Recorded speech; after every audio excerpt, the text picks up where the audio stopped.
I'm Cadet Marin. Cadet Coletti. I'm Cadet Zitiello. And today we're going to be presenting our Project 2, which is on counter-drone weapon systems. So to start us off with the overview, basically drones have become more relevant in today's wars.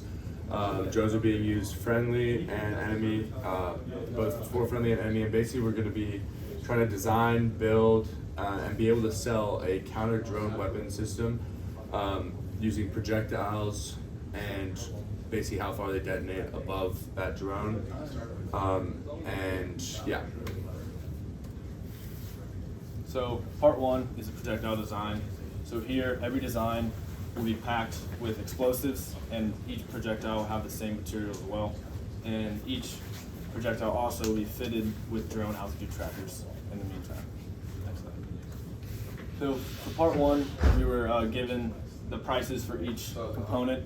Explosives, each was a cost of $620 per meter cubed, and the material was $120 per meter squared, and the altitude tracker was $2 per projectile. And we're also given the surface area for each projectile as well. So part one is how we solved it. So we were given the functions that represent the surface area, and we used that surface area and we integrated it to find the volume using our dz drd theta. And then we use that equation to find the price. As you can see here, this is our equation right here. So N is the number of projectiles, S is the surface area, and V is the volume. So our results for part one, the cost of projectile one, and so there was 5 of these instead of projectile 2 and 3, which are only 1. So our price for projectile 1 was $359.77, and also our volume for projectile 1 was 0.0188 meters cubed. And then the cost of projectile 2 was $799.05, and the volume was 0.98273 meters cubed. And the cost of projectile 3 was $365.68, and the volume was 0.04445 meters cubed. Alright, so for our main objectives for part 2, it was to find the standard deviation for the launcher system, to insert a 3D surface plot for our joint density function, and then insert the cost per launcher for each different projectile. So first, for the standard deviation required, right, the value that we calculated was 1.93329, and this was from the given equation, which is right here. And then, so the equation above is basically in terms of the launcher cost and the projectile cost. So for our joint density function, right, so we were given 2 probability density functions, which were f of x and f of y. We also made the same equation, but in terms of f of y. So basically, this is what we were given, f of x, and we just basically made it into f of y for two different functions, and then from there we basically multiplied f of x and f of y together, and then the equation calculated from multiplying these 2 together is right here. And then from there, it was the next step was to take the integral in terms of d of r and d of theta, right? So the integral for r was taken from 0 to infinity, and the integral from theta was taken from 0 to 2 pi. So after taking the integral, we were able to determine it was valid because it was equal to 1. And then here's our 3D plot, and basically what this plot shows is that there is no negative values and that our joint density function is valid. And then the next objective was to find the cost per launcher for projectile 1, 2, and 3, right?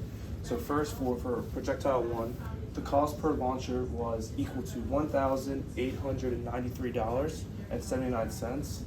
And so basically what we did is, using the equation provided, which is right here, we found the standard deviation in terms of the cost of projectile 1, which is C1, and launcher 1, which is L1.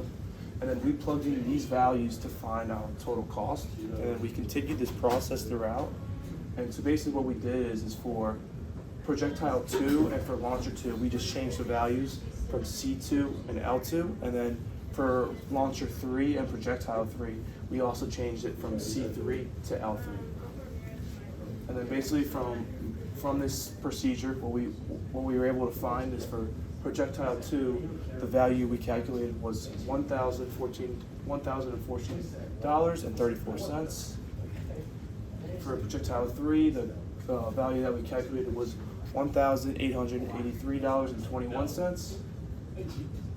And that concludes part 2. So now for part 3, we're going to be going over the profit for each projectile as well as the launcher. So we basically agreed on a price of $600 per projectile and $1,100 per launcher.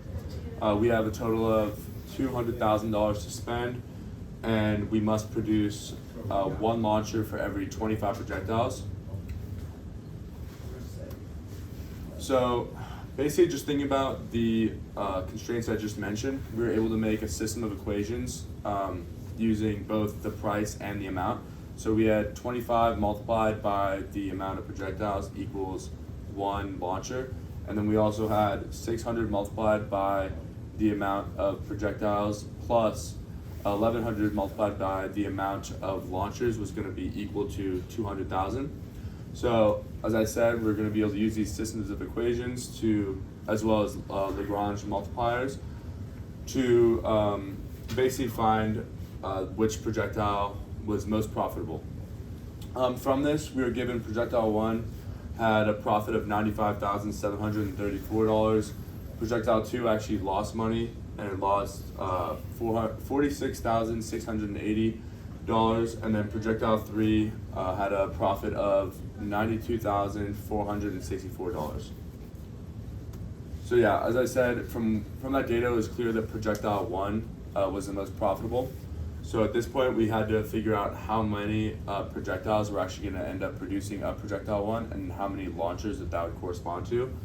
So we used our two constraint equations that I mentioned before, both using price and amount.